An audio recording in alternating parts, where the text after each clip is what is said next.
নমস্কার, জয় শ্রী গণেশ। মানুষ মাত্রই ভুল হয়। ভুল হওয়াটা অন্যায় নয়, ভুল শুধরে না নেওয়াটা অন্যায়। আপনি ভুল করতেই পারেন, জীবনে চলতে গেলে ভুল হবে। আমি যদি বলি ভুল হবে না, এটা ভুল কথা, কিন্তু ভুলকে শুধরে নিতে হবে। আজকে আপনি যে ভুল করছেন, সেই ভুলকে শুধরে নেওয়ার চেষ্টাটুকু আপনাকে কিন্তু করতে হবে বারবার। আজকে আমি কুম্ভ রাশি নিয়ে আলোচনা করব, অ্যাকোয়ারিয়াস সাইন, আর কুম্ভ রাশির শত্রুদের নিয়ে আলোচনা করব। যে কুম্ভ রাশির শত্রু কারা, কারা আপনার সাথে শত্রুতা করছে, এই সাহসটা পাচ্ছে কারা, এটা আমাদের জানতে হবে। তো হবে না? জানতে হবে যে কুম্ভ রাশির সেই শত্রুগুলো কারা, কারা এত খারাপভাবে আপনার সাথে শত্রুতা করার চেষ্টা করছে। দেখুন, শত্রু নিয়ে আমি প্রত্যেক রাশির আলোচনা করছি এবং আমি একটা বিষয় উপলব্ধি করলাম, আপনাদের সাথে বলতে আমার কোনো দ্বিধা বা বাধা নেই।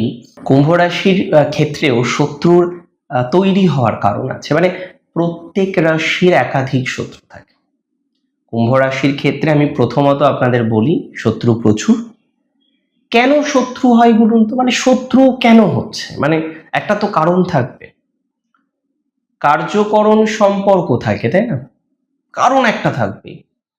আমি আপনাদের একটা কথা সবার প্রথমে বলতে চাই, কুম্ভের শত্রু হওয়ার ক্ষেত্রে কিছু কারণ নেই, আবার কিছু ক্ষেত্রে কিছু স্বভাবজাত কারণ আছে কুম্ভে। যেমন কুম্ভ রাশির জাতক বা জাতিকারা তারা একটু ভিন্ন মানসিকতার।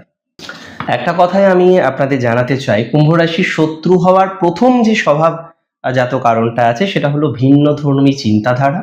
কুম্ভ রাশির পরিকল্পনা, চিন্তাধারা, এরা গণ্ডি থেকে বেরিয়ে, সীমাবদ্ধতা থেকে বেরিয়ে নতুন কিছু করতে পছন্দ করেন, ভালোবাসেন। আর যে কারণে অনেক সংকীর্ণ মনা মানুষ আপনার বিরুদ্ধে শত্রুতার মতো আচরণ করে, আপনাকে আতঙ্কিত করে তুলতে চায়। কুম্ভ রাশি জাতক জাতিকাদের আরেকটা বিষয় আমি বারবারই দেখেছি, আবেগহীন একটা ভুল ব্যাখ্যা করে ফেলে। আপনি যুক্তিবাদী, আপনি নিরপেক্ষ, অনেক সময় এগুলো না মানুষ নিতে পারে না। আপনি যত লজিক্যাল হবেন, একদল মানুষ আপনার থেকে পালাতে চাইবে, একদল মানুষ আপনার থেকে দূরত্ব বৃদ্ধি করতে চাইবে। কারণ কিছু মানুষ লজিক ভালোবাসেন, কিছু মানুষ লজিক ভালোবাসেন না, এভাবেই জীবন চলে। আজকে বহু কুম্ভ রাশি জাতক জাতিকারা প্রচুর লজিক্যাল, তাদের কথাবার্তা বলার সময় মাঝে মাঝে আবেগহীন একটা প্রভাব আমরা জীবনচক্রে দেখতে পাই। এইটা আপনাকে খেয়াল রাখতে হবে, কারণ এটার জন্য অনেক শত্রু আপনি তৈরি করে ফেলেন। আপনার আবেগ না থাকার জন্য বহু ক্ষেত্রে আপনি শত্রু তৈরি করে ফেলেন। একটা অপার স্বাধীনতার নেশা আপনার মধ্যে আছে। আপনি স্বাধীনতা প্রিয়, স্বাধীনভাবে থাকতে পছন্দ করেন, স্বাধীনভাবে বাঁচতে পছন্দ করেন। এই যে একটা অপার স্বাধীনতার নেশা আপনার মধ্যে আছে, আমি কোথাও যেন গিয়ে এটা বিশ্বাস করি, বা আমি কোথাও যেন গিয়ে এটা মনে করি, এটিও একটা রিজন যে কারণে আপনার শত্রু তৈরি হয়ে যায়। এটিও একটা কারণ, অপার স্বাধীনতার নেশা। আপনি স্বাধীন চেতা, স্বাধীনভাবে জীবনযাপন করেন, অনেকে আপনার লাইফস্টাইলটাকে ফলো করতে চায় কিন্তু পারে না, কোনো একটা প্রতিবন্ধকতার কারণে ধরুন পারল না, যে কারণে আপনার বিরুদ্ধে আচরণ করা শুরু করে, আপনার প্রতি একটা ঈর্ষা জন্ম নেয়, এবং সেই ঈর্ষা থেকে ধীরে ধীরে ধীরে ধীরে আপনার প্রতি শত্রুতা সুলভ একটা আচরণ করার মেন্টালিটি অনেকের মধ্যে কিন্তু তৈরি হয়ে যায়। দেখুন, আমি অবজার্ভ করলাম যে কিছু মানুষ, কিছু স্পেসিফিক মানুষ, হয়তো আমি শত্রুর নাম বলবো না বা ডিরেক্টলি সেইভাবে বলতে পারবো না, কিন্তু এটুকু তো বলতে পারবো যে কারা শত্রুতা করে। আমার বলা কথাগুলো আপনি যদি নিজের সাথে রিয়েলাইজ করতে পারেন, তাহলে বুঝতে পারবেন আমি কাদের কথা বলছি। দেখুন, ফার্স্ট আমি আপনাদের একটা কথা সবার আগে জানাতে চাই, আপনার সব থেকে বড় শত্রু হচ্ছে আপনার ঐতিহ্যবাহী আত্মীয় স্বজন। যে মানুষগুলো আপনার সামনে একটু হাইফাই, যে মানুষগুলো একটু বেশি ঐতিহ্য মেনটেন করে চলতে চায়, আপনিও তাদের সাথে কথা বলতে বেশ কমফোর্টেবল ফিল করেন বা কমফোর্টেবল ফেস করেন, আপনি পছন্দ করেন তাদেরকে, আপনি তাদের সাথে কথা বলতে পছন্দ করেন। আমি আপনাদের একটা কথা জানাতে চাইবো, এই মানুষগুলো যারা একটু ঐতিহ্যবাহী, যারা আপনার কাছে একটু বেশি হাইফাই, আমি মনে করি তারা আপনার সাথে সব থেকে বেশি শত্রুতা করে। আমি কর্মক্ষেত্রে প্রায় প্রত্যেক রাশিরই শত্রুতা দেখেছি, আপনার ক্ষেত্রেও দেখেছি, তবে আপনার ক্ষেত্রে সেম জেন্ডারের শত্রুতা বেশি। আপনার ক্ষেত্রে যেটা হয়, একই সাথে হয়তো প্রফেশনে আছেন, একই সাথে হয়তো কর্মজীবনে আছেন, কিন্তু সেম জেন্ডারের শত্রুতা। সমলিঙ্গের মানুষ বা একজন ব্যক্তিত্ব তিনি আপনার সাথে প্রতিনিয়ত প্রতিক্ষণ শত্রুতা করার চেষ্টা করছে, মনে রাখবেন। সমলিঙ্গের কোনো একজন ব্যক্তিবর্গ আপনাকে ক্ষতি করার চেষ্টা করছে বারবার, এটা মনে রাখবেন।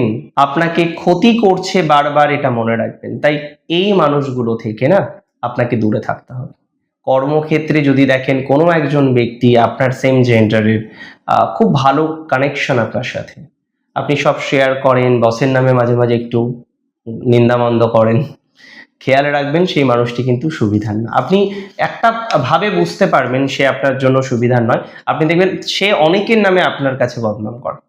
এবং সেই মানুষগুলির সাথে আগে আপনার সম্পর্ক একরকম থাকলেও এখন যেন সম্পর্কটা আস্তে আস্তে আস্তে আস্তে ডিটোরিয়েট করছে। আপনি খেয়াল করে দেখবেন তো, যদি সেরকম কিছু বোঝেন, আমি মনে করি সেই মানুষ থেকে দূরে থাকতে হবে আপনাকে। আমি এটা বলে দিই আপনার আরেকজন শত্রুর কথা, এবং অনেক ক্ষেত্রে কুম্ভের তার পার্টনার তার বড় শত্রু হয়ে দাঁড়ায়। মানে প্রথম প্রথম তো ঠিক আছে, all is well, all is well, all is well, but একটা সার্টেন টাইমের পর আপনার পার্টনার আপনার সাথে যেরকম শত্রুতা করে, এটা জাস্ট ভাবার বাইরে। একটা সার্টেন টাইমের পর আপনার পার্টনার আপনার সাথে প্রচুর শত্রুতা করে। এই শত্রু থেকে নিজেকে দূরে রাখতে হবে আপনাকে। এই শত্রু থেকে নিজেকে দূরে রাখতে না পারলেই সমস্যা, জটিলতা থাকবে, আর সমস্যা বা জটিলতা বাড়বে। কুম্ভ রাশির জাতক জাতিকারা তার গুরুজনের প্রতি যথেষ্ট দায়বদ্ধ। তবে বলতেও খারাপ লাগে, কথাটা হাস্যকরও শোনায়, কিছু গুরুজনই তো আপনাকে শত্রুতা করে জীবনচক্রে এগোতে দিতে চায় না। কিছু গুরুজনই তো আপনার জন্য সব থেকে বেশি অন্তরায়ের জায়গা তৈরি করে ফেলেছে বা তৈরি করে রাখার চেষ্টা করে। আমি কুম্ভ রাশি জাতক জাতিকাদের কিছু সতর্কতার বার্তা দিতে চাই, কিছু সুরক্ষা কবচ আমি প্রোভাইড করতে চাই। প্রথমত আমি বলে দিই, প্রথম সুরক্ষা কবচ হচ্ছে আপনার মানসিক সীমানাটা রাখা। আপনি দয়ালু হওয়া ভালো, কিন্তু নিজের ব্যক্তিগত গোপনীয়তা, নিজের মানসিক শান্তি যাতে ক্ষতিগ্রস্ত না হয়, সেই বিষয়টিকে বিশেষভাবে কিন্তু আপনাকে খেয়াল রাখতে হবে। নিজের মানসিক পরিকল্পনাগুলোকে, নিজের মানসিক শান্তি যাতে ক্ষতিগ্রস্ত না হয়, সেদিকে সতর্ক থাকতে হবে আপনাকে। আমি আপনাকে বলে দিই, আপনি আপনার কনফিডেন্স বেশি তো আপনি সব বলে ফেলেন, কি হচ্ছে কি চলছে, নজর লাগে খুব কুম্ভের। হয়তো অনেকেই বলবেন দাদা নজর ইজ রিয়েল অর নট, এটা নিয়ে আমি অবশ্যই আপনাদের সাথে একটা ডিসকাস করব বা আলোচনা করব, বাট আমি আপনাদের প্রাইমারিলি একটা কথা বলি, কিছু কিছু ক্ষেত্রে তো প্র্যাকটিক্যালি রিয়েল।